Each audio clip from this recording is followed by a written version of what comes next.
Yan, pasamantalang puputulin ang ating kamustahan. Yan, inaanyahan po tayo dito sa unahan.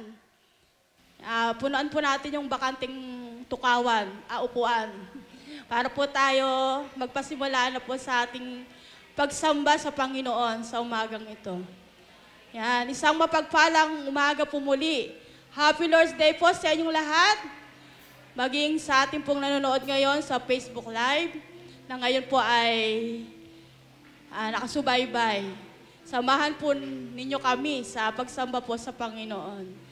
Sa umagang ito ay tayo po ay, kung di po ako nagkakamali, ay second Sunday na po ng ating pagsamba sa buwan ng Oktobre.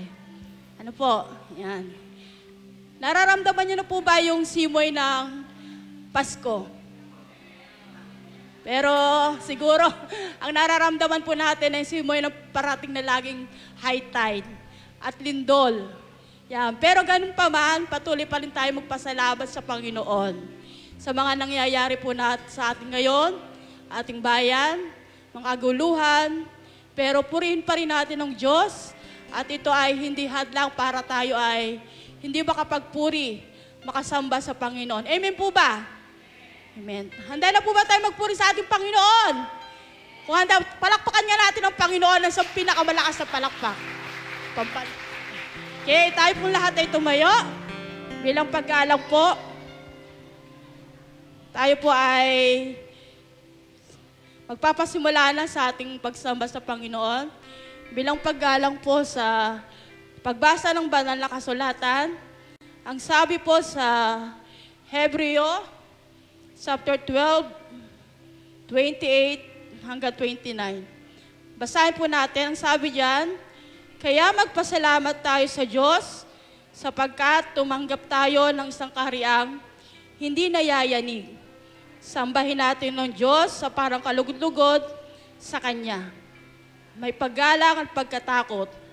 Verse 29, sapagkat tunay nga ang ating Diyos ay apoy na tumutupok.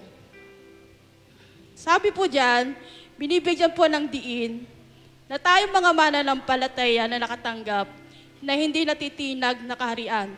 Sa pamamagitan ng Panginoon ay dapat tumugon ng may pasasalamat at sambahin ng Diyos ng may paggalang. Amen po. Tayo po lahat ay manalangin. Hallelujah. Opo Panginoon, sa umagang ito, patuloy po kami nagpupuri. Nagpapasalamat, O Diyos, muli ay nagkasama-sama kami, Panginoon, na yung mga anak. Salamat, Panginoon, sa buong sanglinggo na Ikaw ang siyang gumabay sa amin, Panginoon. Salamat sa buhay, kalakasan. Salamat, Panginoon, sa mga pagsubok na patuloy namin pong nararanasan ngayon, Panginoon. Lord, sa oras na ito, patuloy po kaming sasamba sa iyo. Patuloy po kaming dumudulog sa iyo, Panginoon. Humingi kami, Panginoon, ng kapatawaran sa amin nagawang mga pagkukulang, Panginoon. Linisin niyo po ang puso ng bawat isa sa amin, Panginoon, upang maging kalugod-lugod kami sa pagharap sa umagang ito, Panginoon. Salamat, Panginoon, dahil sa kabila ng aming mga kahinaan, pagkukulang, Panginoon, ay patuloy na nariyang ka, Panginoon, na laging nagiging tapat pa rin sa amin. Salamat, Panginoon, sa kabila ng aming mga nararanasan ngayon, Panginoon, na trahedya, sa lindol, bahaman, Lord, salamat pa rin, Panginoon, dahil alam ko, Lord, na ito ay plano mo, Panginoon, dahil tinitingnan mo, Panginoon, kung hanggang saan kami katatag sa iyo, Panginoon. Sa umagang ito, salamat at patuloy po kaming magpupuri sa iyo. Patuloy kaming aawit sa iyo, Panginoon. Ikaw ang patuloy na magbigay sa amin ng kalakasan, Panginoon, na maging malaya ang bawat isa sa pagpupuri sa iyo, Panginoon. Lord, ikaw, Panginoon, ang siyang manguna. Mula umpisa hanggang wakas, Panginoon, ay maranasan namin ang katagumpayan ng aming pagsamba. Sa oras na ito, Panginoon, idinadalangin ko po, Panginoon, sa iyo ang iyong anak na gagamitin, Panginoon. Ikaw ang mahayag, ikaw, Panginoon, ang maitaas. At kami, Panginoon, ng iyong anak na makikinig, Panginoon, ihanda mo po ang aming puso. At maisapamuhay ang iyong mga salita, O Lord. At maibahagi sa mga anak mo na mga wala pa pong pagkakilala at pagkaunawa sa iyo, Panginoon. Sa oras na ito, sa aming pong gagawin, Panginoon, pagsamba, patuloy ka pong ikaw ang mabless, Panginoon. Mabless mo ang bawat isa, Panginoon, at ikaw, Panginoon, ang aming mapapurihan. Dinadalain ko, Lord, ng iyong mga anak, Panginoon, na wala pa rin po dito, Panginoon, kung nasa man sila, O Lord. Kung sila man, Panginoon, ay naglalakbay, Panginoon, ingatan mo po sila, Panginoon, na makarating dito sa iyong bahay-sambahan ng maluwalhati. Salamat, Panginoon, at naniniwala po kami ng aming mga dalangin ito, Panginoon, ay patuloy na nasa iyo na at diringgin mo, Panginoon. Kaya salamat po, Panginoon, ito ang aming dalangin sa pangalan ni Jesus. Amen.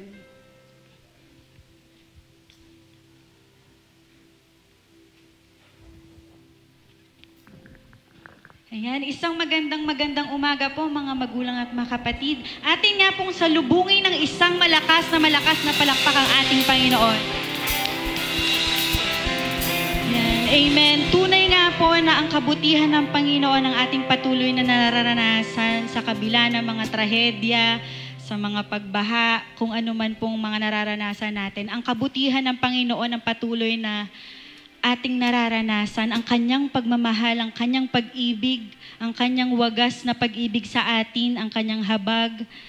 Kaya nga po ngayong umagang ito, atin pong sama-samang ibabalik sa Panginoon ang pasasalamat dahil deserve po ng Panginoon ang the best na pagpupuri na nanggagaling po sa atin. Tayo po ay sama-samang umawit.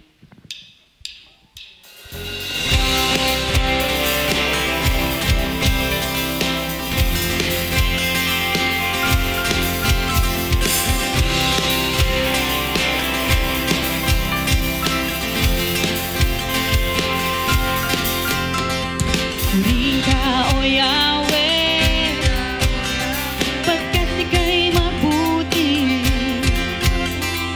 Ang iyong pag-ibig laging nananatili. Purihin ka, O Yahweh, purihin ka, O Yahweh, pagkat ika'y mabuti. Ang iyong pag-ibig laging nananatili. Aawit sa sayang luwalhatiin, papalakpak, sigaw, dadakilain, nagumabog sa piling mo, ang kagalagan sa puso ko noon, ngayon, kailanman, Panginoon.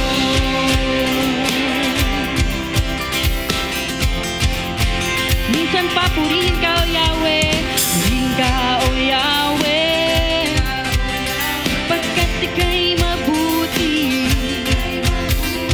Ang iyong pag-ibig laging nananatili. Aawit sa sayang luwalhatiin, papalakpak, sigaw, dadakilain, nagumabog sa piling mo, ang kagalakan sa puso ko noon, ngayon, kailanman.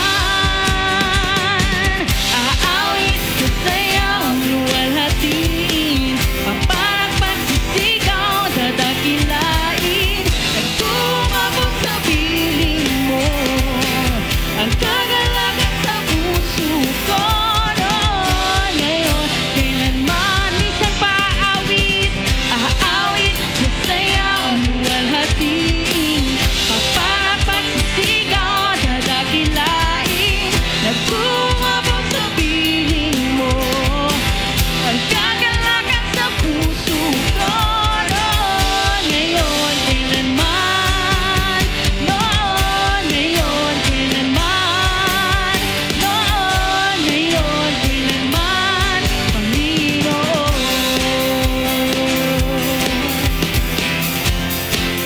Patuloy po nating awitan at purihin ang ating Panginoon.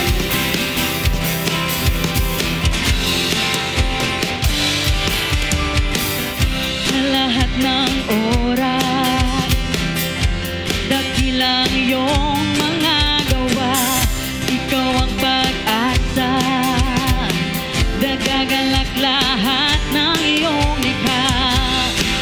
Umaawi, nagpupuri sa'yo, nananalig sa kabutihan mo.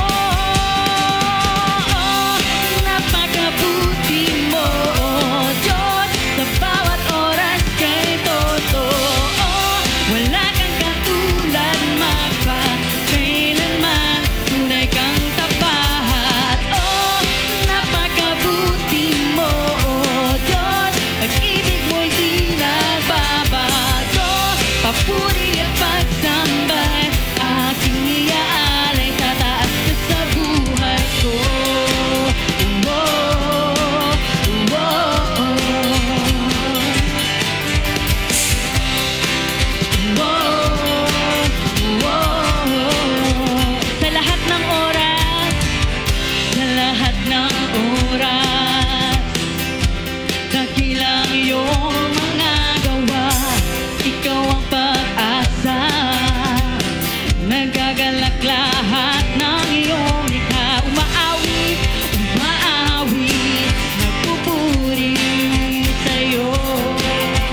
Pag-ibig mo'y di nagbabago. Lahat hiniyaan ay tataas ka sa buhay ko.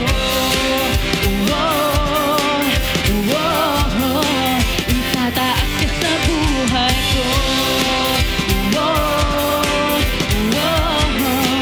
Itataas ka sa buhay ko.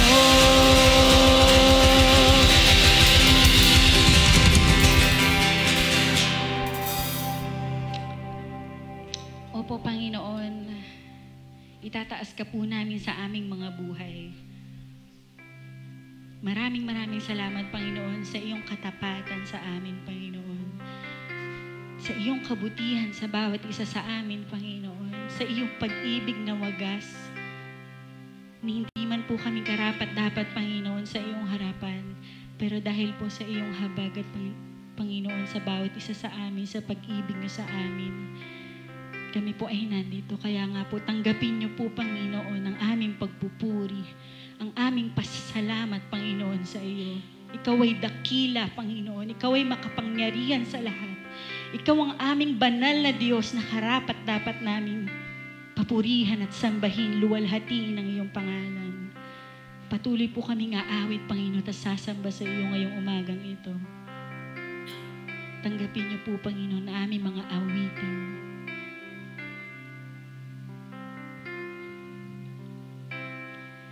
Katapatan mo, O Diyos, tunay at dakila. Ang pag-ibig mo'y wagas at walang kapantay. Sa aming puso, sa aming buhay, papurit pagsambay iaalay.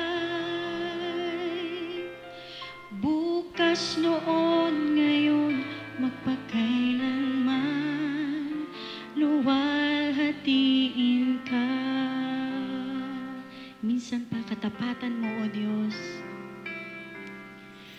Katapatan mo, O Diyos, tunay at dakila. Ang pag-ibig mo'y wagas at walang kapantay. Sa aming puso, sa aming buhay, papurit pagsambay iaalay.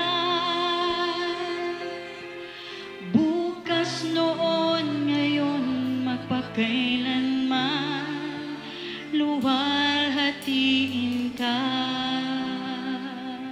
O Panginoon, Panginoon, kay buti mo sa akin. Ikaw lamang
sasambahin.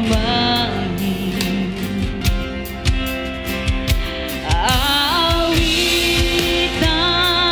kita at pupurihin,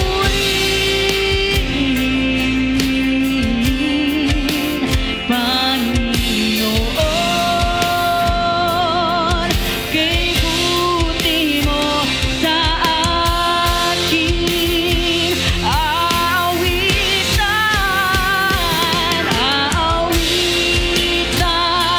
kita at pupurihin,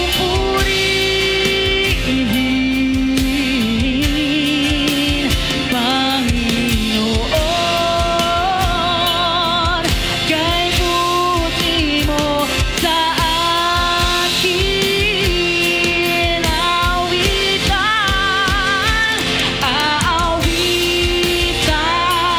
kita at pupurihin,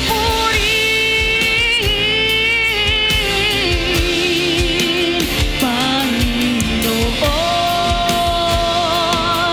kay buti mo sa akin. Aawitan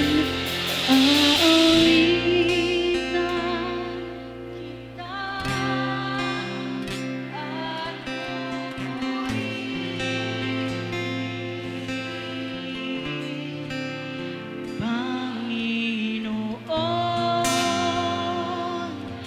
kay buti mo sa akin.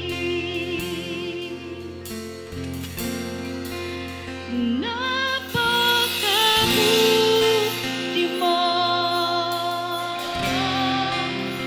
aming Diyos Ama.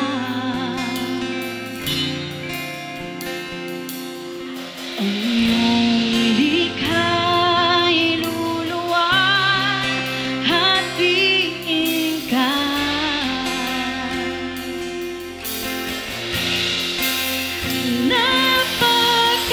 Napakabuti mo, di ka nagbabago.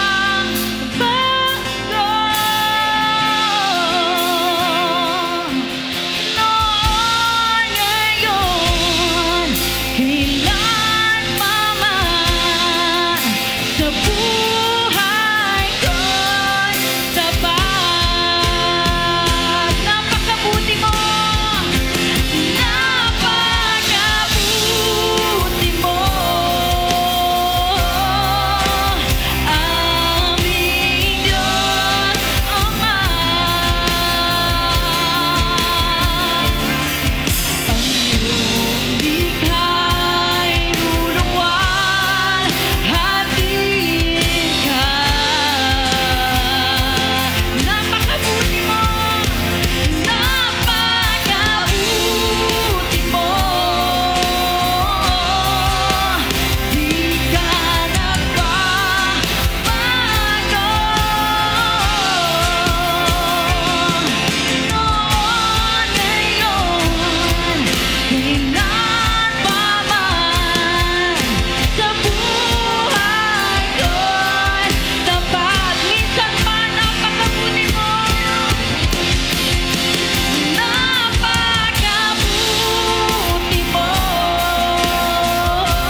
Panginoon, maraming salamat nga po sa iyong kabutihan, Panginoon.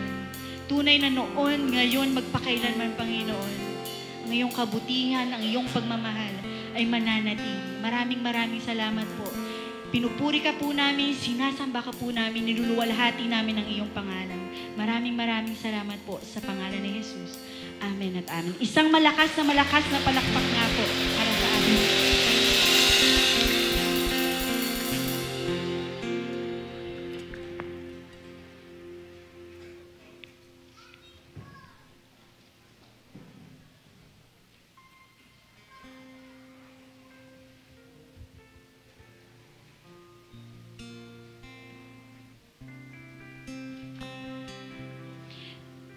Minsan pa tayo po ay magpuri sa ating dakilang Diyos tulad po ng ating mga inawit, no? Ang ating Diyos ay tapat, ang Diyos ay mabuti kailanman sa buhay po natin.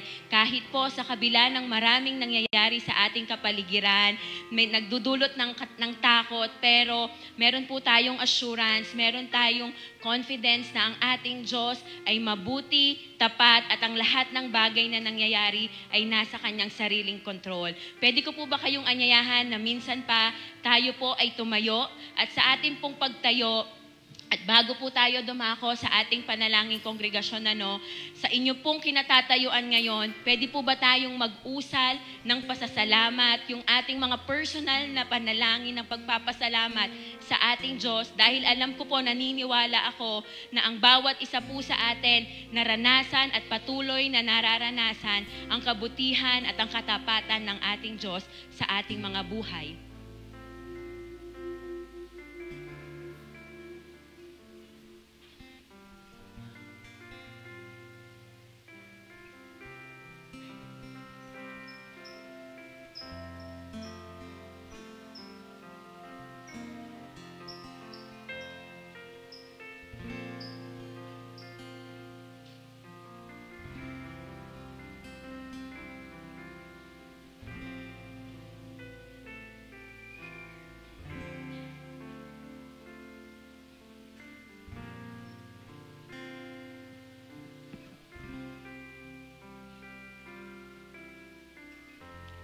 Panginoon, kami po ay patuloy na lumalapit, nagpupuri sa inyong dakilang pangalan. Maraming salamat, Panginoon, sa iyong kabutihan, sa iyong biyaya. Tunay nga, Panginoon, na marami kaming naging pagkukulang sa iyo, pero salamat sapagkat ikaw ay totoo sa iyong mga salita. Hindi ka po nagbabago. Salamat, Panginoon, na patuloy mo kaming sinasamahan, patuloy mo kaming tinutulungan. Lord, kulang po ang aming buhay sa totoo lang para ipakita po namin how grateful we are, Panginoon. Una, sa ginawa mo sa krus ng Kalbaryo at sa pagsama mo, Panginoon, sa amin sa araw-araw. Salamat, Panginoon. Ikaw ay dakila. Yung aming pagpupuri, Panginoon, ay nararapat lamang na ibigay po namin sa inyo. Lord, sa oras din pong ito, patuloy po kaming nagpapalinis sa inyo. Dalangin po namin na masumpungan nyo ang aming mga puso, ang aming mga buhay na nagtatapat, Panginoon, sa inyo. Kung meron ka pong nakikitang karumihan, kung meron po kaming nasabi, naramdaman, naisip, Lord, na hindi po karapat-dapat, at nagbigay ng kalungkutan sa inyo, Ama, patawarin niyo po kami. Dalangin po namin, Panginoon, na ang aming buhay ay maging buhay na handog, Panginoon, Lord God, sa inyo. Lord, we also pray at this very moment, Panginoon, sa nangyayari, Panginoon, sa aming bansa. Merong pagbaha, may paglindol, Panginoon, sa iba't ibang parte ng aming bansa. At dinadalangin po namin, Panginoon, yung kahabagan mo para sa aming bansa. Inihingi din po namin ng tawad sa lahat, Panginoon, ng nangyayari sa aming paligid, sa aming bansa. Alam po namin, Panginoon, meron ka pong panawagan sa amin, and that is the call for repentance, Panginoon, because of what's happening sa nangyayari, sa mga baluktot na nangyayari sa aming bansa. Panginoon, minsan po kaming lumalapit pa at humihingi ng iyong kahabagan. We also pray, Panginoon, sa mga kababayan namin sa Luzon, Visayas, Mindanao, Panginoon, na nasa lanta ng lindol. Lord, we are asking na ikaw po ang magbigay ng strength sa kanila. Mangusap po kayo sa kanila, Panginoon, at dalangin po namin na yung pagbangon po nila ay samahan niyo po sila. Sa kanilang mga kabuhayan na nawala, people who lost their loved ones, Panginoon, nagkaroon ng malaking ng sugat, Panginoon, sa kanila. Lord, we are praying for your healing also, Lord God. Maging ang mga tulong na dapat madala sa kanila, Lord, ikaw po ang tumulong na maiayos, Panginoon, ng lahat ng mga donations, ng mga pagtulong pinansyal, Panginoon, ay maibigay po sa aming mga kababayan. Lord, kami din naman po, bilang iyong mga anak, makagawa kami ng paraan, Lord God, kahit sa maliit na paraan, kami po ay makatulong, Panginoon, sa aming mga kababayan. Lord, wala kaming ibang inaasahan sa lahat ng mga nangyayari. Alam po namin, Panginoon, na ikaw po ang may kontrol ng lahat ng bagay at lahat po ng ito ay amin pong sinusurrender at pinagkakatiwala sa inyo.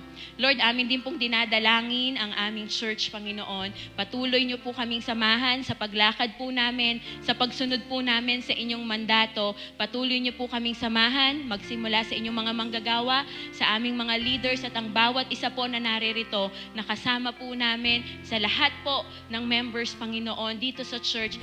Lord, guide us, Panginoon. Help us, Panginoon, to move so we can fulfill as one congregation yung mandato niyo po sa amin. Help us, Panginoon, na ang aming church ay magkaroon ng malaking impact sa community, maging sa mga taong nakapaligid dito sa aming church. Lord, we also pray, Panginoon, sa lahat ng meron pong karamdaman ngayon, abutin niyo po sila. Ikaw po, Panginoon, ang aming dakilang manggagamot. Dinadalangin po namin ang kanilang paggaling, ang kanilang healing, Panginoon. Physically, emotionally, Panginoon, spiritually. Lord, heal us, Panginoon. Dalangin din po namin, Panginoon, ang mga magulang ko, Panginoon, ang bawat isa sa amin, as we listen to your word, ikaw po ang patuloy na mangusap sa amin. Patuloy niyo pong buksan ang aming mga puso't isipan, maging klaro sa amin, Panginoon, ng iyong mensahe. At dalangin po namin na hindi lang namin ito basta marinig, higit sa lahat, Panginoon, ito po ay mai-apply namin sa aming mga buhay. Tunay nga, Panginoon, na wala kaming magagawa, Panginoon, apart from you. We acknowledge that, Panginoon. Mahina kami, Panginoon, kung wala ka. Kaya, Panginoon, minsan pa, amin pong ipinagkakatiwala ang aming mga buhay, Panginoon, sa inyo. At all the days of our lives, Panginoon, we surrender it to you. Maraming salamat po. Ito po ang aming dalangin ng meron pong pagpapakumbaba at may pagtitiwala sa danging pangalan ng aming tagapagligtas na si Jesus. Amen. Amen. Tayo pong lahat ay makakaupo na at minsan pa, palakpakan po natin ang ating Diyos na buhay.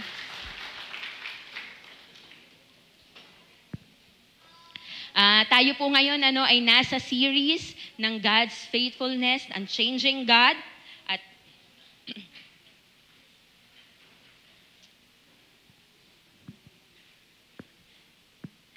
At tulad po ng ating dalangin nawa, ito po yung ating mapanghawakan at maging encouragement po ito sa buhay natin bilang isang mananampalataya.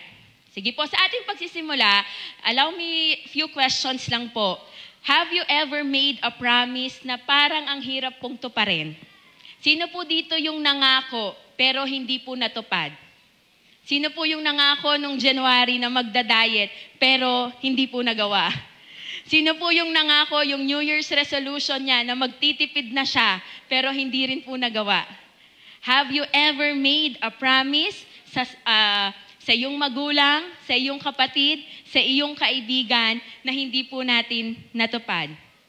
Sa mga magulang po na naririto, ilang pangako po yung binitawan natin sa inyong mga maliliit na anak na wag lang maglikot, bibigyan ng candy, bibigyan ng chocolates, pero hindi po nagawa.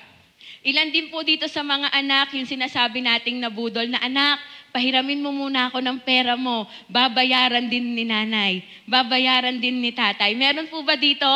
Yung pinangakuan ka ng magulang mo, na anak, babayaran ko din, kailangan ko lang. Pero, hindi na po nagawa. Majority of us, kung hindi naman po lahat, pero siguro iilan po sa atin, Kasama po ako doon, kabilang po ako doon, na nangako po ako, pero hindi ko rin po na nagawa. Pero alam niyo po ba, yung mga pangakong ating pong binibitawan, it matters. Promises matters. You know why? Because when we promise po pala, it also define relationship. And when we give promises po, kapag tayo po ay nangako, it also gives hope doon sa mga taong pinangakuan po natin. Ilan po sa mga asawang lalaking nangako na liligawan kahit mag-asawa na, pero hindi po nagawa? Ilan naman po dito yung mga nangako na hindi na ako magnanag. Pero kapag meron tayong nakitang konting kalat, nasisimulan na naman po yung ating pagsasalita. So again, promises matter. Kapag nangako daw po tayo, dapat po nating itong tuparin. Meron po akong nakaringgan na isang celebrity, if I'm not mistaken po, siya si Maricel Maricel Pangilinan, isa po sa kanyang parenting seminar na narinig ko, kapag ang magulang daw po nagsabi at nangako, dapat niyang tuparin. Halimbawa daw po, kapag nangako ka na bibigyan mo ng candy halimbawa yung bata, you have to fulfill that promise. Kasi po, ito po ay kanilang natatandaan. Kapag ang magulang naman po nagsabi, kapag naging matigas ang ulo mo, kapag ikaw ay hindi nag-aral ng mabuti, kapag hindi mo tinupad yung ating mga napag-usapan, merong consequences. Kapag hindi rin daw po natin tinupad yung consequences na dapat doon sa nagawa nilang pagkakamali, nagmamatter din po yun. Why? Kasi po, kapag hindi natin tinupad yon, it tells us yung integrity natin at nagmumukha po tayong sinungaling. And the next time na magbababa ka ng promise and the next time na magbababa ka sa kanila ng mga law or ng mga rules ninyo sa tahanan, hindi na po nila tutuparin. Bakit? Kasi sasabihin natin, di naman tinutupad ni nanay yung kanyang mga ginagawa. In today's passage po, ang ating pong pag-uusapan, the faithfulness of God, God's faithfulness on the redemption of mankind. Bakit ko po sinumulan yung aking introduction sa pangako? You know why? Because in today's passage po, sa 2 Timothy chapter 2, verse 11 to 13, sinimulan po ni Paul yung kanyang passage na the saying is trustworthy. And yung saying po na yon, yung sinabi po ni Paul, the saying is trustworthy, 5 times po itong binanggit ni Paul sa iilang mga phrases. Tignan po natin. Sa Titus chapter 3 verse 4-8, this is a trustworthy saying. And I want you to stress these things so that those who have trusted in God may be careful to devote themselves to doing what is good. Another verse na ginamit po ni Paul yung trustworthy for physical training in some value, but godliness has value for all things, holding promise for both the present life and the life to come. This is what? This is a trustworthy saying that deserves full acceptance. And in 1 Timothy chapter 1 verse 15, here is a trustworthy saying that deserves full acceptance. Christ Jesus came into the world to save sinners, of whom I am the worst. The Greek word behind the word trustworthy is pistos, na ang meaning po nito ay faithful, reliable, dependable, or trustworthy. It can also describe both sa tao at doon sa statements. Yung pag ginamit po natin yung trustworthy sa tao, it means you are a faithful servant, mapagkakatiwalaan ka. And yung statements po, nung tinawag nating trustworthy, meaning yung trustworthy, yung doctrine. Hindi lang po ine-emphasize dito ni Paul yung advice na, paniwalaan mo to At the very moment pa lang po, sinasabi na ni Paul sa atin na yung verse na pag-aaralan po natin ngayong umagang ito, these are doctrinally sound. Ito po na kailangan po natin sa foundation po natin bilang isang mananampalataya. And when Paul said, this is a trustworthy saying, it also means We must accept it, hindi dahil sinabi ni Paul, hindi dahil ito po yung, we have to accept it because, again, doctrinally sound, meron pong katotohanan doon sa sinabi po ni Paul, worthy of full acceptance. And this lead me po to our proposition this morning. We are not exempted from trials and suffering, but as we endure, let us hold firmly in the faithfulness and promises of our God. Again, we are not exempted from trial and suffering, but as we endure, let us hold firmly in the faithfulness and promises of God. Now, atin na pong pag-usapan, pag-aralan yung passage natin ngayong umagang ito na matatagpuan o mababasa po natin sa 2 Timoteo chapter 2 verses 11 to 13. Totoo ang kasabihang ito, kung tayo'y namatay na kasama ni Hesukristo, mabubuhay din tayong kasama niya. Kung tayo'y nagtitiis ng hirap sa mundong ito, maghahari din tayong kapiling niya. Kapag itinakwil natin siya, itatakwil rin niya tayo. Kung tayo man ay hindi tapat, siya'y nananatiling tapat pa rin sapagkat hindi niya maaaring itakwil ang kanyang sarili. Nung isinulat po ito ni Paul, siya po ay nakakulong at si Paul po ay nahaharap na po sa nalalapit na kanyang kamatayan. At ang sulat na po na ito ay inahibilin niya sa kanyang disipulo na si Timoteo na manatiling tapat sa kanyang ministeryo sa kabila ng kahirapan. Ito pong tekstong ito ay dinivide ko po sa tatlo. Una, the declaration of new life. Ang sabi po sa verse 11, kung tayo'y namatay na kasama ni Hesukristo, mabubuhay din tayong kasama niya. So ano po yung trustworthy dito? Yung if we have died with Him, we will also live with Him. Kung natatandaan nyo rin po yung sinabi ni Paul sa Roma chapter 6 verse 8, kung tayo'y namatay ng kasama ni Kristo, naniniwala rin tayong kasama niya. Ang word na namatay kasama ni Kristo po ay nangangahulugan na pakikiisa sa Kanya sa kamatayan. Na nung tumanggap po tayo kay Kristo bilang ating sariling Diyos at tagapagligtas, kasabay po ng ating pagtanggap kay Kristo, siya naman pong kamatayan ng ating sarili. Saan po tayo namatay nung tinanggap po natin si Kristo sa ating buhay? Una, we die with our old sinful life, yung ating pong pagkatao.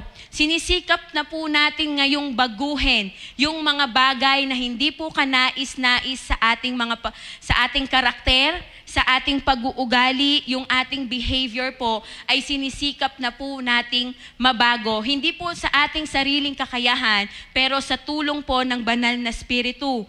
Dying with our old self also mean surrendering our whole life to Jesus. Na kung nung namatay ako, tinanggap ko si Kristo, dapat po namatay na rin po yung ating lumang pagkatao. Ang sabi po sa 2 Corinthians 5:17, pwede po ba nating basahin ng sabay-sabay?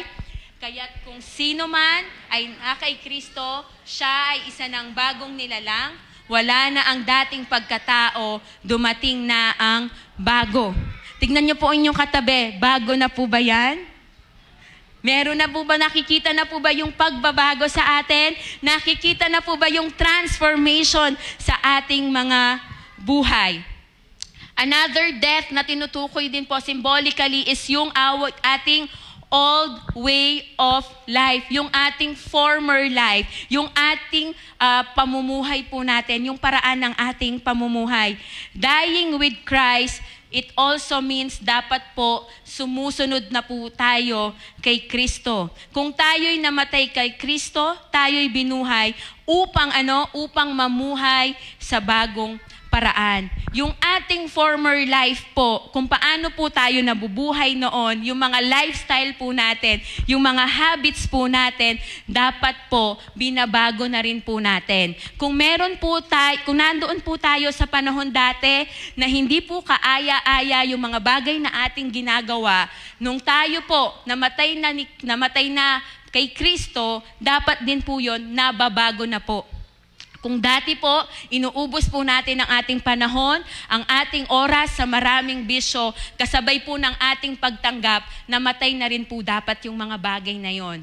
As we receive Jesus Christ in our lives, dapat po yung ating buhay nakikita po sa atin na talagang tinanggap po natin si Kristo. Hindi ko po sinasabing we are perfect, but meron po tayong pagsisikap, meron po tayong commitment, meron po tayong desisyon na gagawin ko yung mga bagay, mamumuhay ako na para kay Kristo.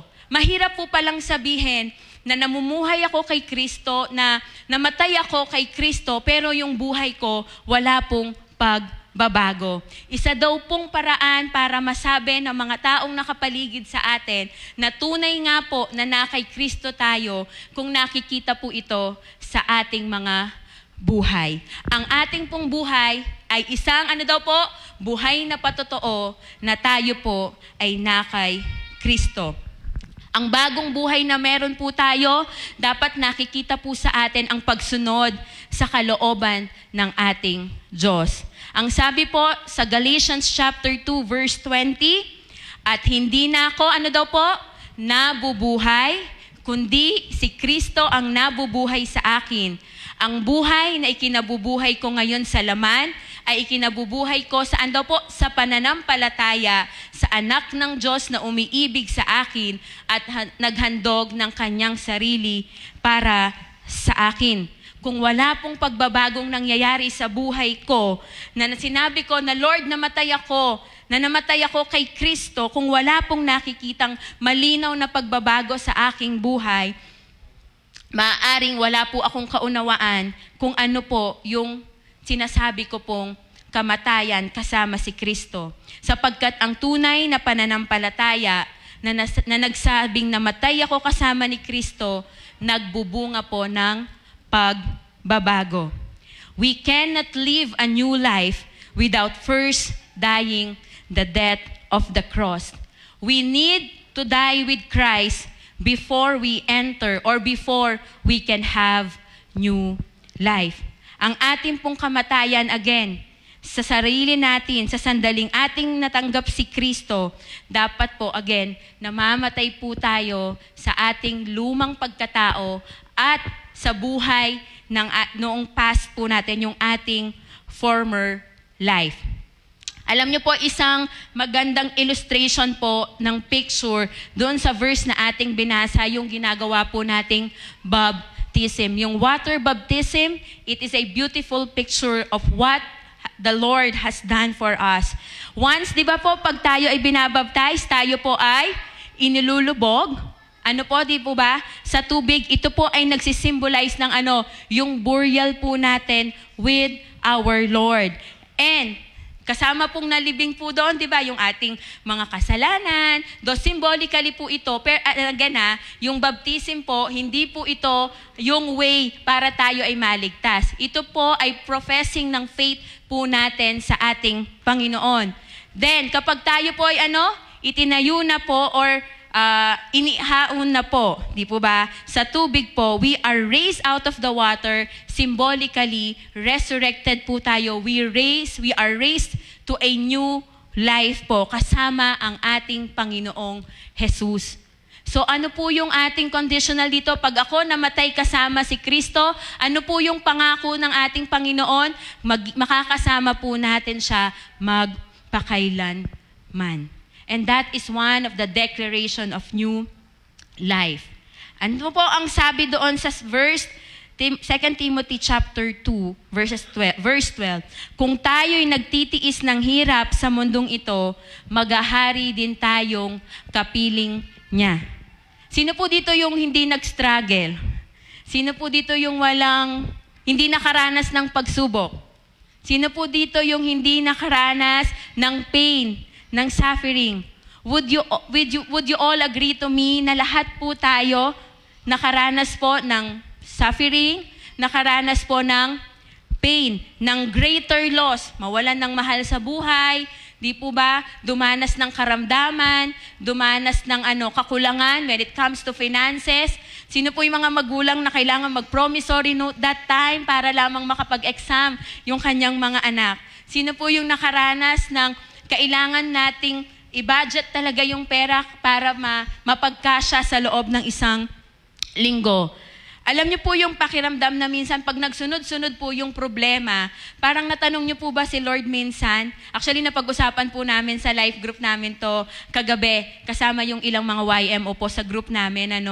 Minsan, ang isa pong may nagsabi na minsan sa sobrang dami ng problema, mapapatanong ka na lang, Lord, kailan ba matatapos to?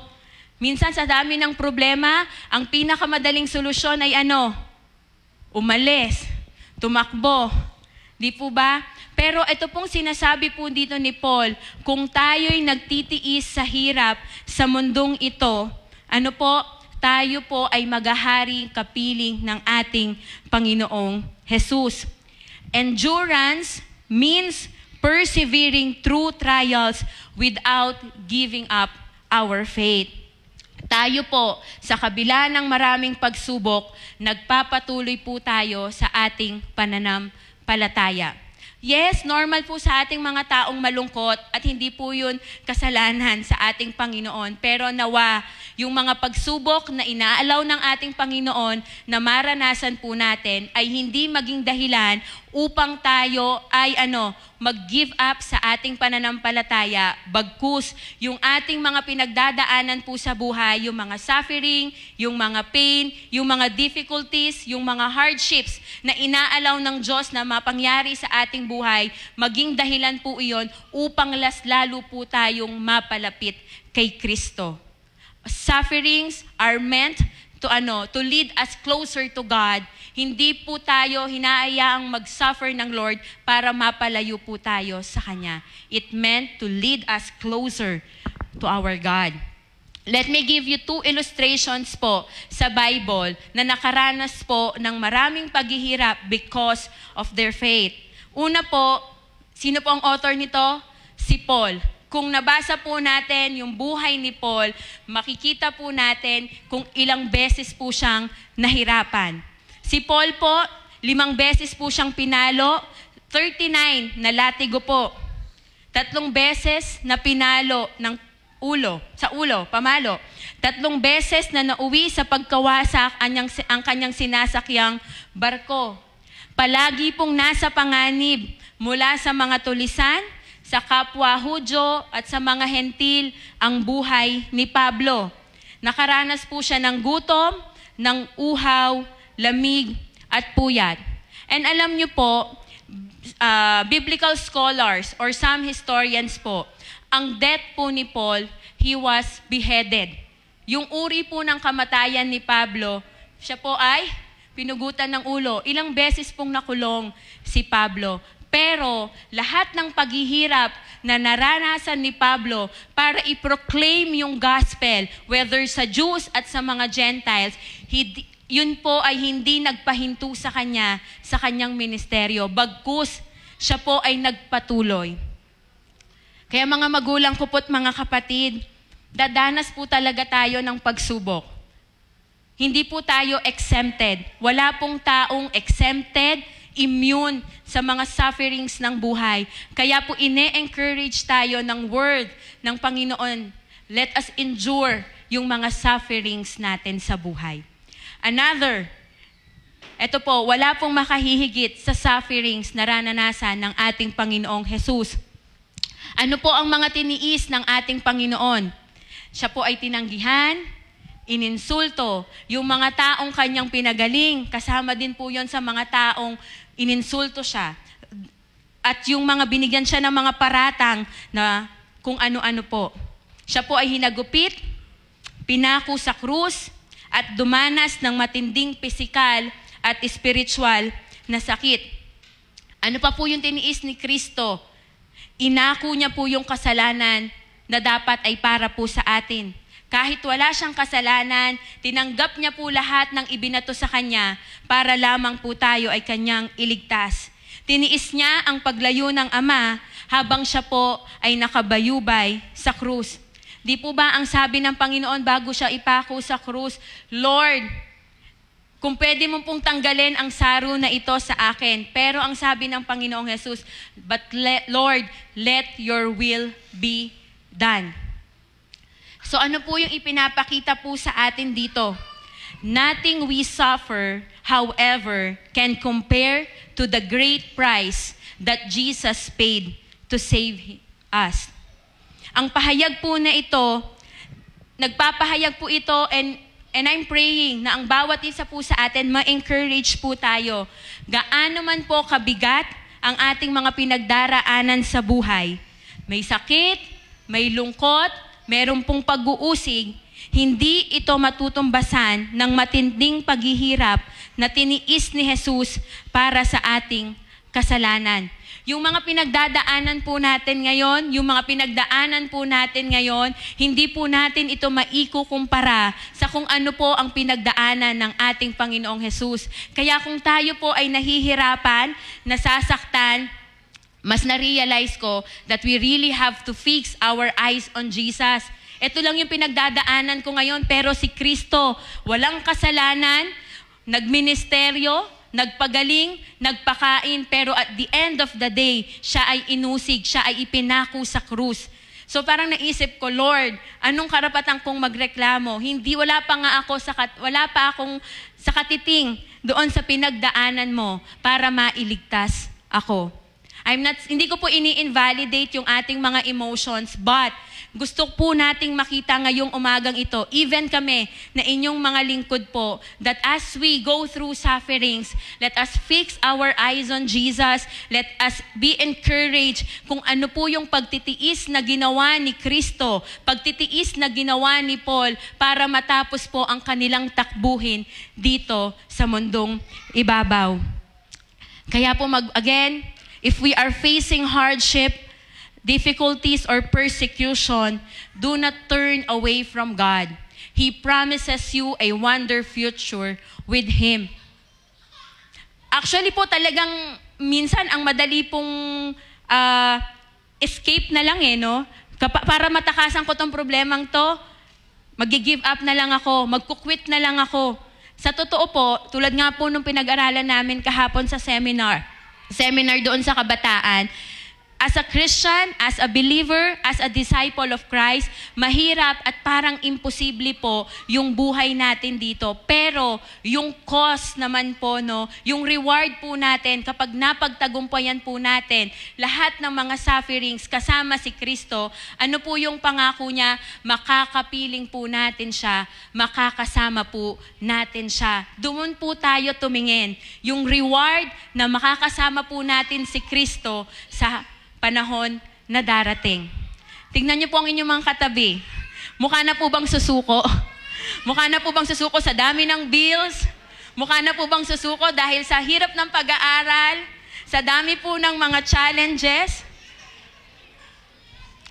Again, may this be an encouragement to all of us. Do not turn away from God. Keep serving Him. Be faithful until the end.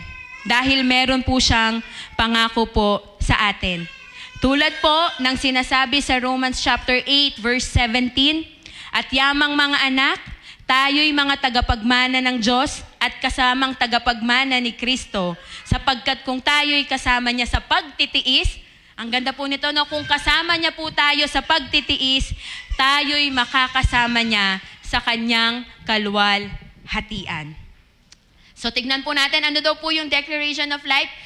Mamatay kasama si Kristo at magtiis sa gitna ng maraming pagsubok.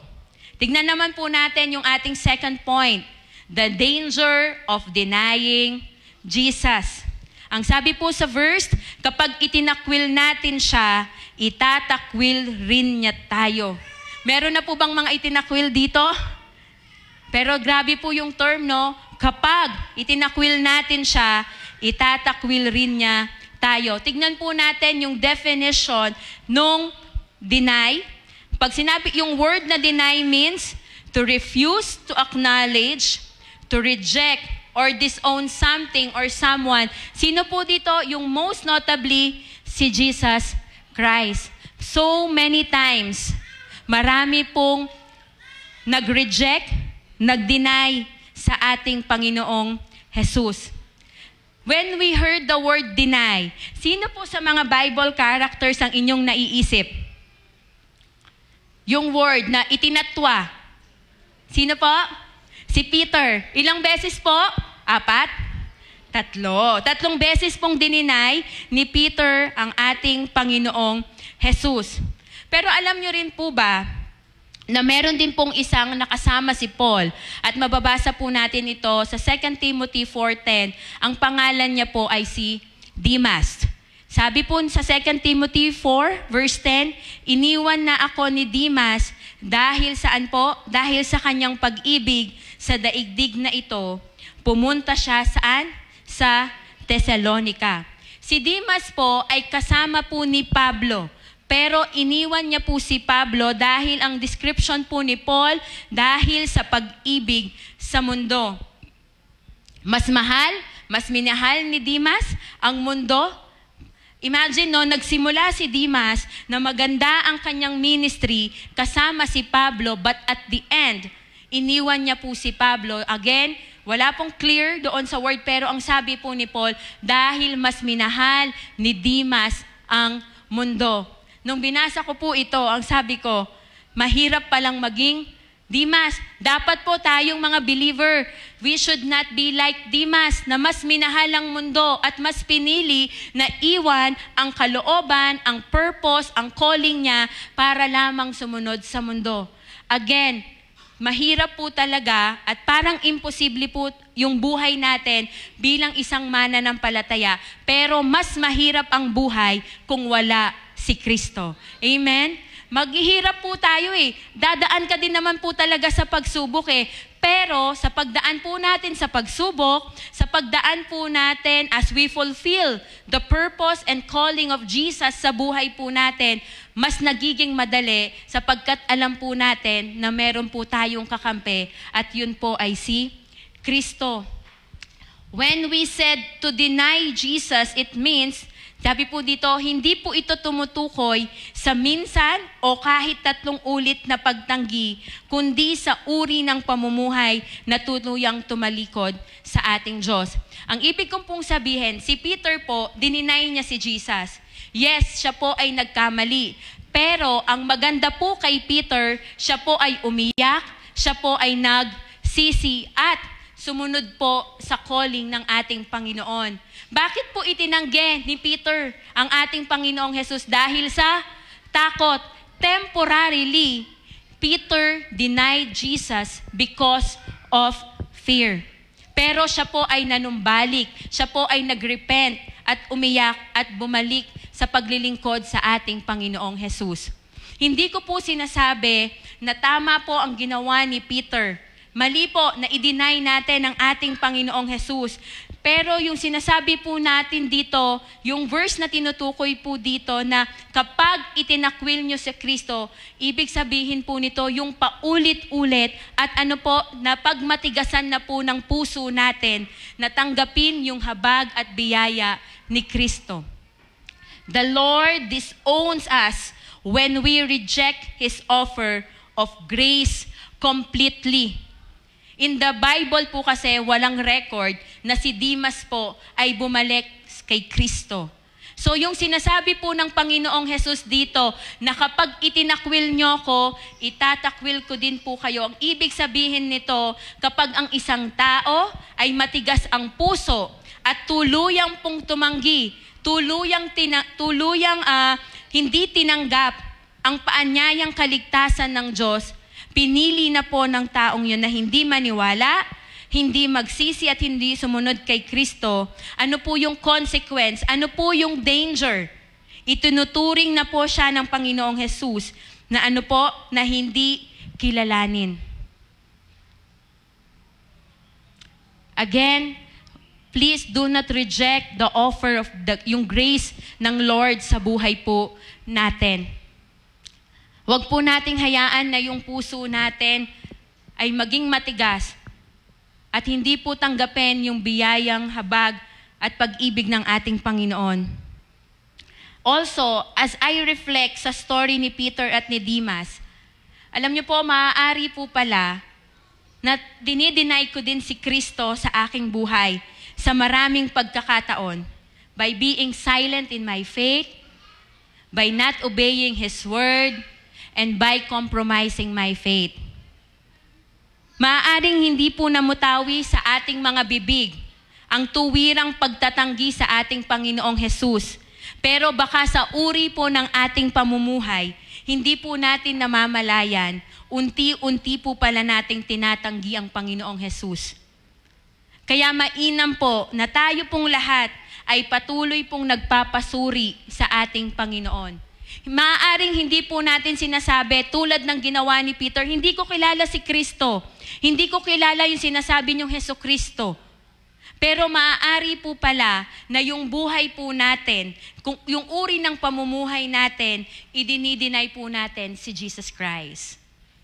When we are being silent sa ating faith, kapag may nagtanong sa'yo, Christian ka ba?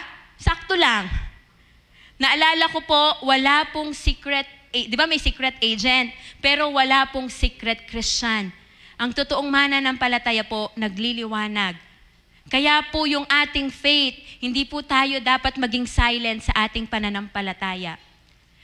We also deny Jesus by not obeying His words.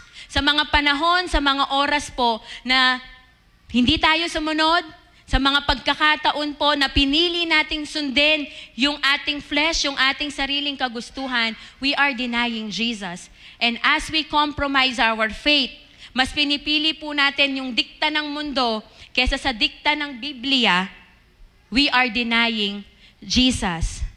At sabi ko nga po, as I reflect, sana hindi ito makita ng Panginoong Hesus sa aking buhay. Na sa buhay ko, nakikita yung pagsunod sa ating Panginoon. Kaya mga magulang ko at mga kapatid, let us always reflect, let us always evaluate. Kumusta po yung aking puso? Kumusta po ang aking buhay kay Kristo? That is the danger of denying Jesus. Kapag itinakwil po natin siya, hindi niya po tayo kikilalanin. And last point po, dependability of God's faithfulness. Sabi po, kung tayo man ay hindi tapat, siya'y nananatiling tapat pa rin sapagkat hindi niya maaaring itakwil ang kanyang sarili. Yung faithfulness po ng ating Panginoon, yun na po yung kanyang nature. Kalikasan po ng ating Panginoon yon. That God is always faithful even when we struggle. Again, kung tayo man po ay hindi tapat. Maraming pagkakataon po, no? Ako po personally, maraming pagkakataon sa buhay ko, hindi ako naging tapat kay Kristo, pero ang Panginoong Hesus, hindi po nawawala ang katapatan niya sa aking buhay. Maging sa buhay po ng bawat isa po sa atin. Even when we fail, even when we have doubts, even when we make mistakes, God remains faithful to us because that is who He is. Ang katapatan po ng Diyos ay hindi po nakabase sa performance po natin sa ating mga ministry. Ang katapatan po ng Diyos ay hindi po nakabase sa kakayahan po natin. Ang katapatan po ng Diyos ay hindi po nakabase sa ating mga gawa. Ang katapatan po ng Diyos, nature na po yun ng ating Panginoon. Yun po yung very nature ng ating Diyos. Hindi niya po itatatwa ang kanyang sariling nature, yung kanyang sariling kalikasan. So, kung tayo, iniisip natin, faithful lang Diyos sa akin dahil mabuti ako. No, that is who He is. Kaya nga po, di ba sabi natin, wala tayong pwedeng ipagmalaki sa ating Panginoon. Kasi po lahat ng meron tayo ngayon, lahat ng bagay na tinatamasa po natin ngayon because of the faithfulness of our God. Even the salvation that we have right now, hindi po tayo naligtas dahil tayo po ay perpekto. Hindi po tayo naligtas dahil sa kabutihan na ating ginagawa. Hindi po tayo naligtas dahil napakadami nating ministeryo dito sa church. We are saved because of the love and the faithfulness of our God. Yung faithfulness ng Panginoon sa atin, kaya meron po tayong tinatawag ngayon na salvation. Ano pong ibig sabihin nung sinabi dito sa verse? God cannot deny Himself. Ano po yung ibig sabihin ditong sapagkat hindi niya maaaring itakwil ang kanyang sarili? It means God cannot go against His own nature. Hindi pwedeng sabihin ng Panginoon, I am faithful, pero hindi ko tutuparin ito. When God said He will do it, He will do it. When God said, I am faithful, ipapakita niya, ipaparanas niya sa atin that He is a faithful God. It also means that God is truthful and He is trustworthy. Mapagkakatiwalaan po natin ang ating Panginoong Jesus. Tiyak po ang mga pangako ng ating Panginoon. Even when we feel weak, we can trust in God's unchanging love and faithfulness. Ano po yung proof? Proof that God is faithful kahit tayo po ay unfaithful to Him? Ano po yung proof na ang ating Diyos kahit sa kabila ng marami po nating nagawang pagkakamali, God is still faithful? The cross proves His faithfulness to mankind. Yung krus po na nakikita po natin dito sa ating harapan, yan po yung pruweba na ang Diyos ay tapat sa atin lahat, sa buhay ng bawat isa po sa atin. Just imagine, ibinigay ni Jesus Christ ang kanyang buhay sa panahon na hindi po tayo kaibig-ibig. Sa panahon na lahat po tayo, di po ba? Walang maganda sa atin, walang mabuti sa ating mga tao. But because of the faithfulness of God, ibinigay niya ang kanyang bugtong anak para sa atin upang tayo ay kanyang iligtas. And that is, faithfulness to mankind. Kaya magulang ko't mga kapatid, kung dumadaan po tayo sa mga pagsubok, when we feel like giving up, when we feel like sobrang yung anxiety, yung stress, yung mga worries po natin sa maraming mga bagay. Remember, if God was faithful na ibigay ang kanyang bugtong na anak para sa atin, ano pang bagay ang hindi niya kayang gawin para sa iyo? He is faithful. Magbago man ang generation, di po ba? Magbago man ang mga presidente, ang mga leaders po natin, magbago man po yung mga maraming establishment dito sa kalumpit, maging sa ating bansa, God will remain faithful throughout all generation. The faithful God, yung ni Abraham, ang Diyos na sinamba ni Abraham, ni Isaac, ni Jacob, is still the same God we are worshiping today. So again, when we feel like we are weak, when we feel like we are unworthy, we have doubts, God remains faithful to us. Maging dalangin po natin at hangarin po natin na ang katotohanan na ang ating Panginoon ay faithful, magbunsod nawa ito para tayo po ay mamuhay para sa Kanya. Yung pong grace ng Lord na ibinigay po sa atin. Oh, God is faithful. He will forgive me. Patatawarin niya ako sa mga kasalanan ko. Nawa, hindi maging license po yung grace, yung love, yung faithfulness ng Panginoon para po tayo ay patuloy na magkasala. The grace of God is not, hindi po tayo binigyan ng kapangyarihan. Yung grace, hindi po power to para magkamali po para magkasala po tayo sa ating Panginoon. Yung grace na ibinigay po sa atin ng Lord is a strength to live a new life with Christ. Ang biyaya po ng Diyos, yung kanyang habag, ay hindi po pahintulot na tayo ay magpatuloy sa kasalanan. Ito ang lakas po natin upang mamuhay tayo ng bagong buhay kasama si Kristo.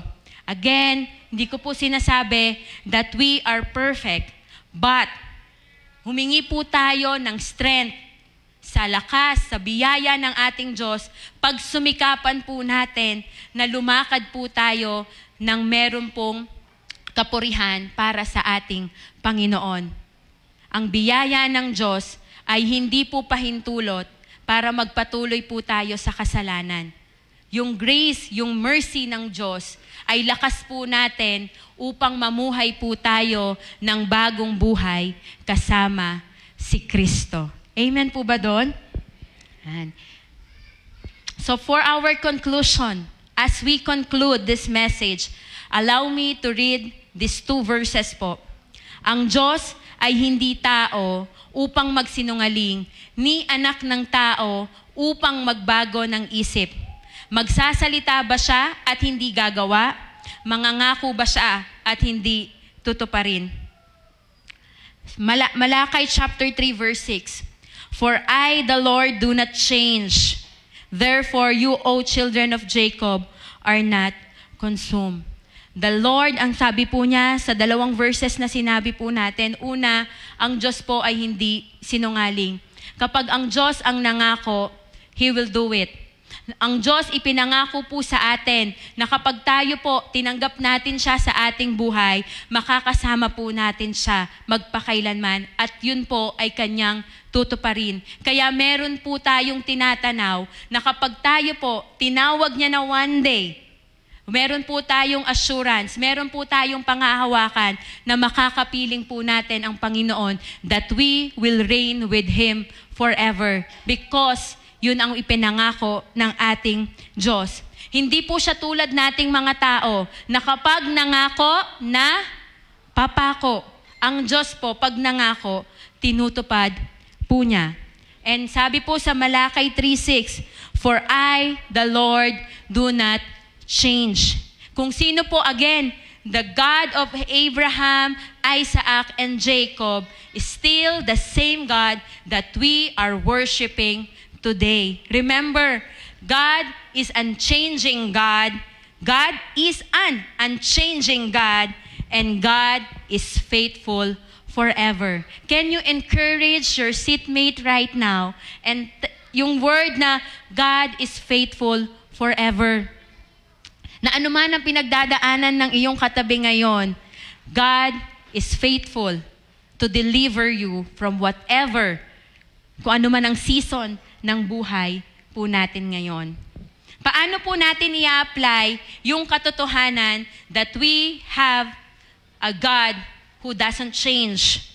Una po, elite po pala, no? Ano po yung una? If we are suffering, let us keep enduring and keep serving God.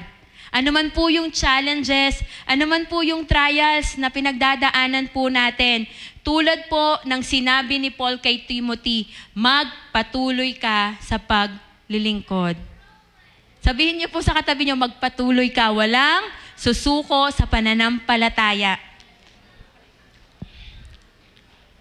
Ano po yung second application po natin?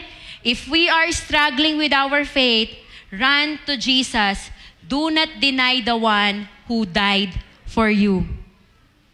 If we are struggling with our faith, we feel like, Lord, parang hindi kita maramdaman. Lord, parang hindi ko makita yung kilos mo. Please, that is not from God. Ay, 'di ba? Yun po ay bulong ng kaaway sa atin. When we are struggling with our faith, sinasabi sa atin ni Satan, mag-quit ka na. Imagine, pagod na pagod ka, walang nakaka-appreciate sa'yo. Imagine, pagod na pagod ka, pero ang dami mong pagsubok. Imagine, lagi kang kumakanta, lagi kang tumutugtog, nagtuturo ka, pero grabe, yung pagsubok mo hindi natatapos. Mag-quit ka na. That is not from God.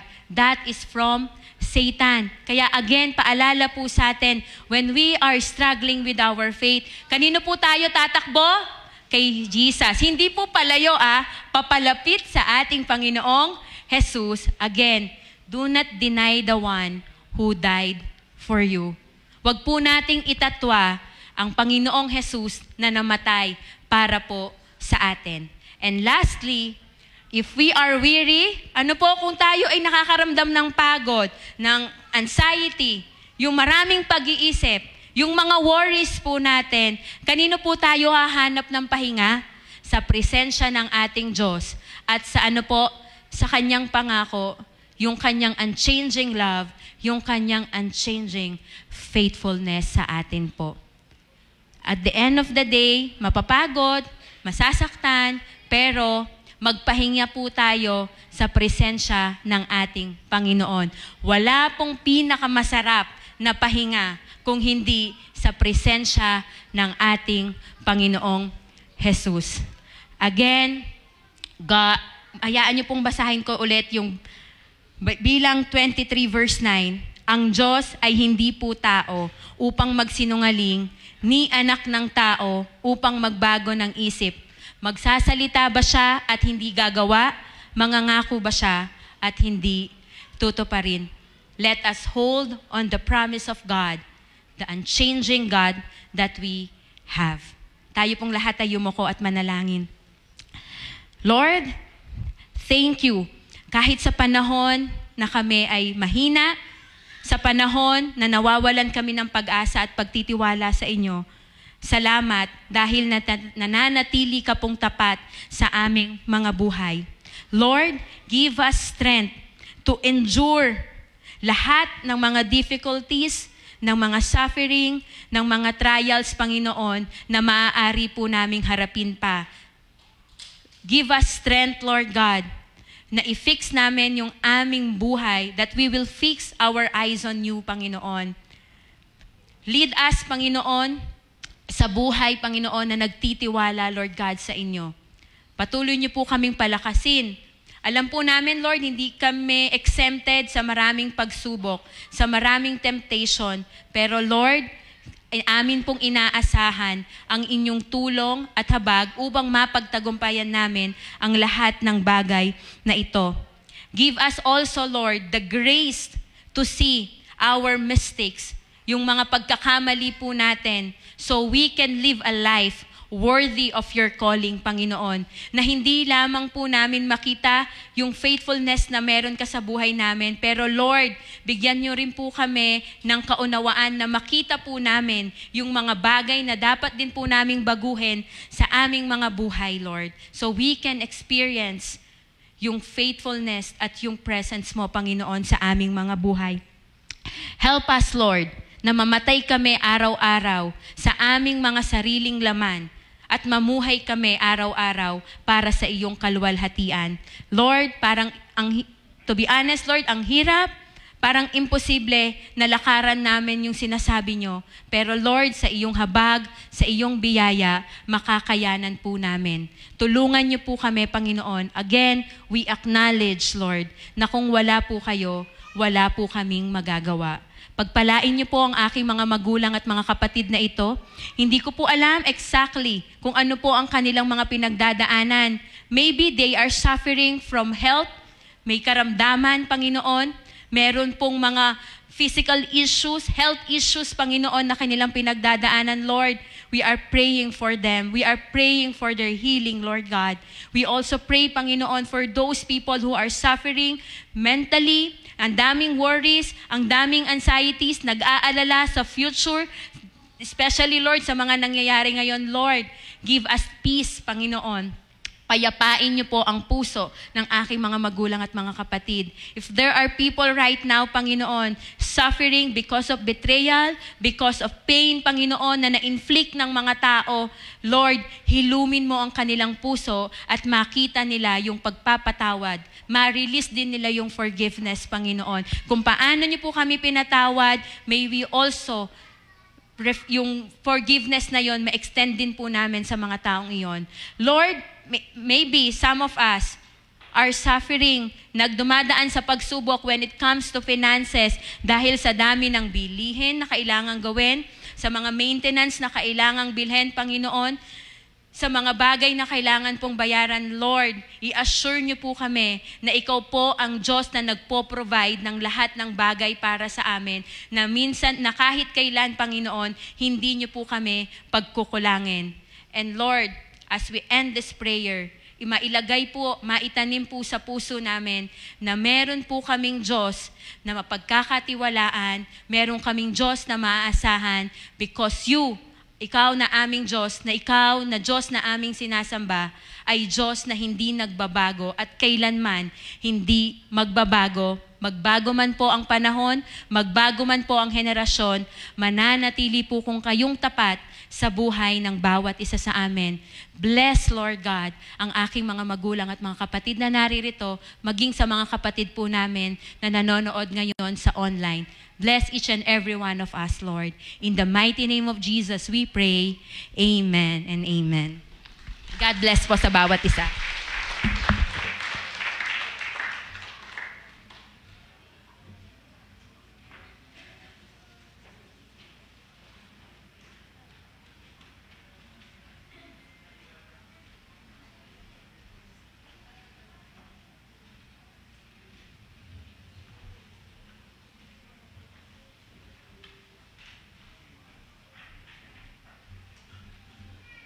Nasa bahagi na po tayo na magkakaloob sa ating Panginoon. And paalala po sa atin that bahagi po ito ng pagtitiwala natin sa ating Panginoon, yung ating pagkakaloob sa Kanya.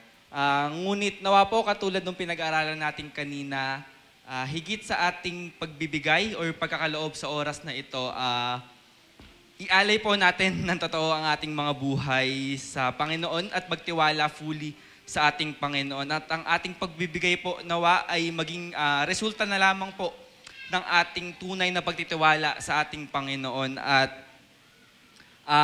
hindi po ito obligasyon, hindi po ito mandato, or hindi po ito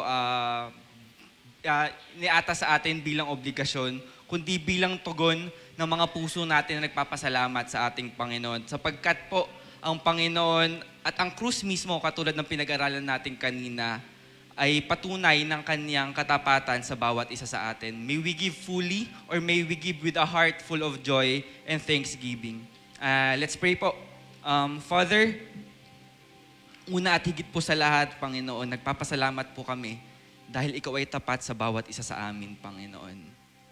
Ito pa lang po ay sapat na at higit-higit pa, Panginoon, sa mga pagkakamali at sa buhay namin, Panginoon, na pwede namin ialay sa inyo, Panginoon. Kaya nawa po, Panginoon, bilang pagtugon, Panginoon, sa katapatan at pagmamahal mo sa amin, Panginoon, ialay namin ang mga buhay namin sa inyo.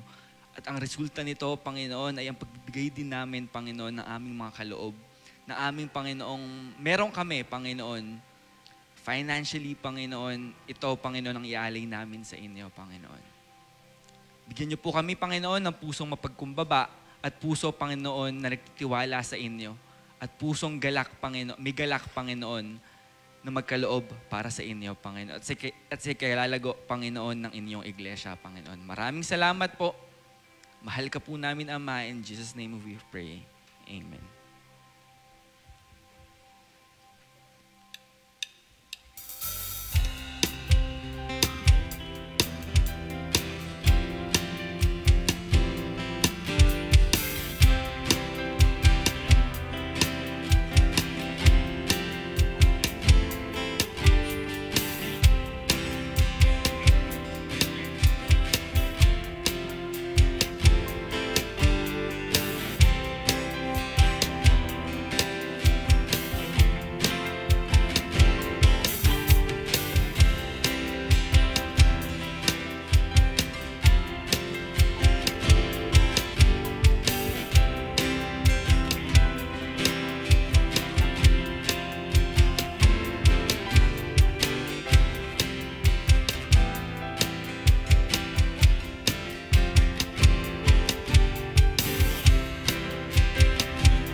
Good morning po ulit.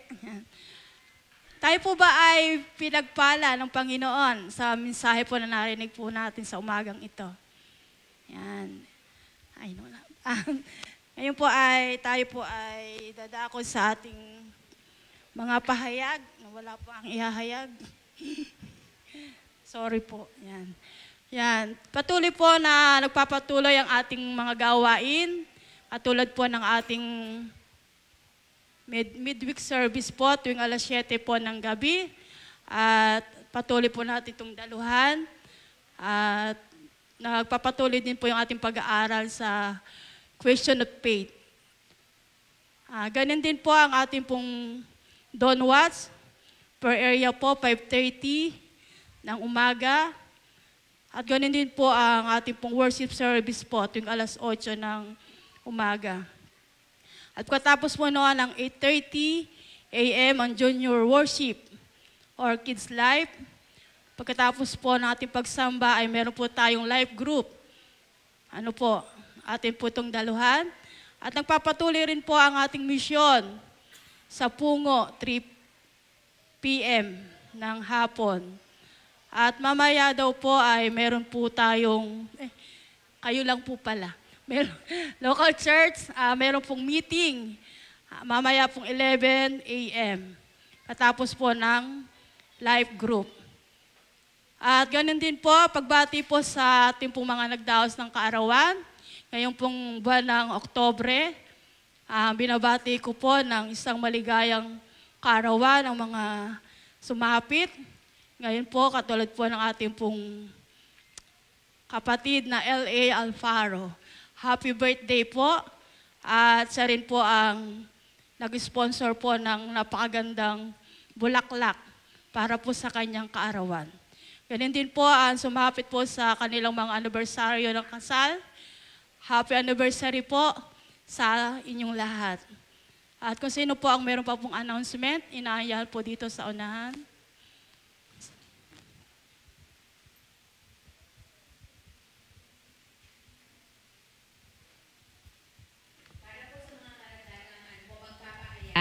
Nais po nating i-welcome ang kapatid po natin na galing sa ibang bansa, Delphine De Castro. Yan, welcome po sa church. And gusto rin po kung meron po tayong mga first-timers po ngayong umagang ito, maaari po bang anyayahan na tumayo para po amin kayong ma-welcome? Yan. Meron po ba? And so, next announcement po natin, para sa nominating committee meeting po, tayo po ay magkakaroon ng meeting po after po ng ating service. Then, every Wednesday po, we encourage po ang bawat isa po sa atin na pwede po ba tayong makiisa sa ating prayer and fasting, and we will pray for our nation and for our church. Di ba yung ating pong Wednesday, ito po ay ginaganap po natin dito yung midweek. Pero sasamahan na po natin ito that every Wednesday po, sasamahan na po natin ng pag-aayuno. May kasamang pananalangin. Pwede po ba yon? Parang iilan lang po. Ayan. So again, we encourage everyone to please, kailangan po natin ngayong manalangin para po sa ating bansa. Kaya inaanyayahan po at ini-encourage na tayo po ay mag-ayuno ng may pananalangin na may pag-aayuno para sa ating bansa at para po sa ating simbahan. Then on October 19 po, next Sunday na po ito, no, we will, gaganapin na po natin ang ating election for local church council. Kaya po next Sunday, present po tayong lahat. Then, gusto rin po nating ipahayag po, i-announce yung mga newly elected Kapisanan President. At kapag tinawag po ang inyong pangalan, maaari po, nire-request na tayo po ay tumayo para makilala po tayo. Ang President po ng ating kabataan, Lorraine Laksamana. Pwede po bang tumayo si Ate Lorraine?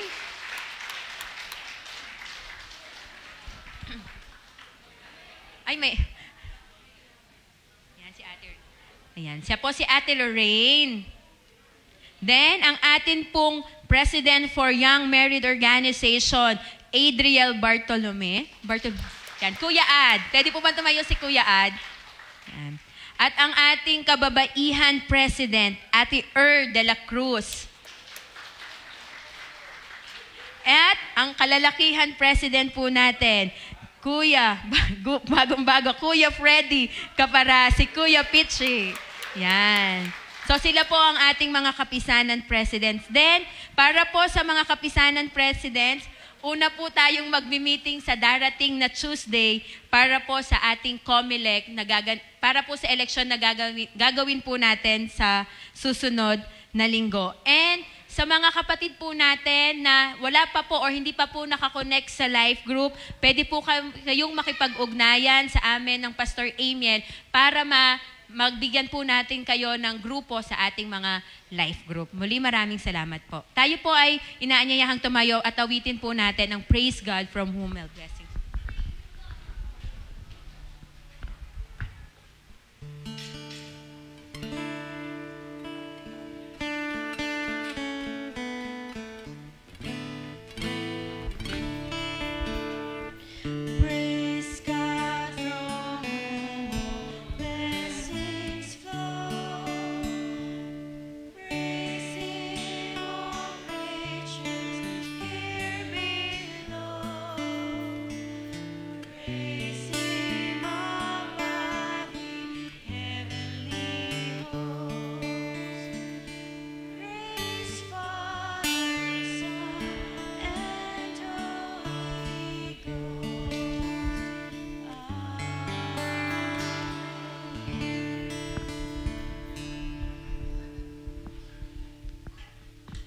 Ngayon, tanggapin natin ang mayamang pagpapala ng Diyos Amang makapangyarihan sa lahat, ang patuloy na pagliligtas ng ating Panginoong Hesus Kristo. Patnubay, pakipinsan ng Diwang Banal, ang siyang sumaating lahat mula ngayon hanggang sa hinaharap. Amen, amen, at amen. Isang malakas na palakpak nga po muli para sa ating Panginoon.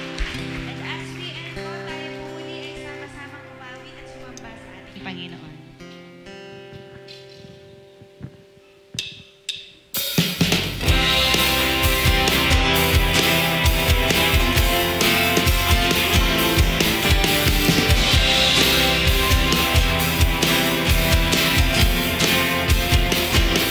Napakabuti ng ating Diyos, di siya nagbabago.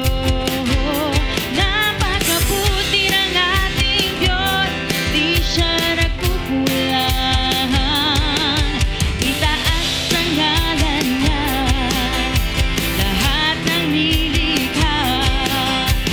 Napakabuti nga ng ating Diyos, minsan pa napakabuti. Napakabuti ng ating Diyos, di siya nagbabago.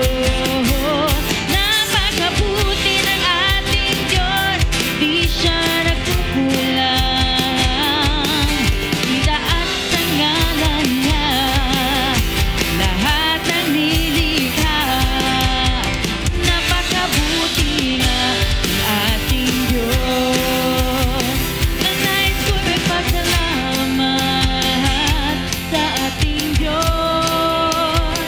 Ang nais ko'y magpuri, itaas ang ngalan ni Jesus.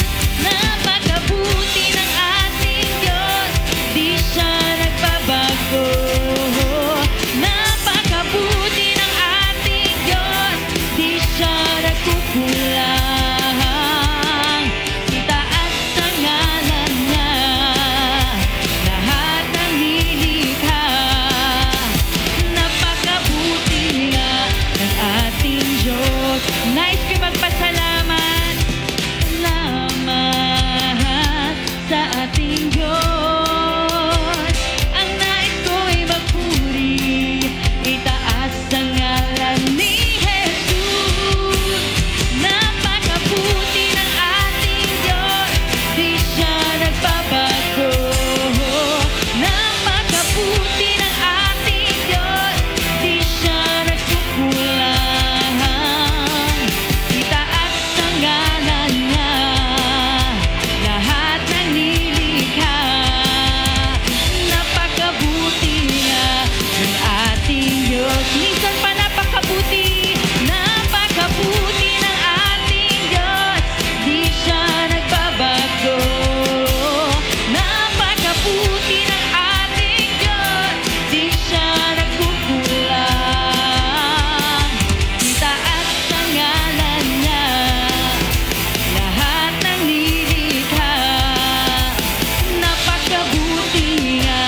Panginoon.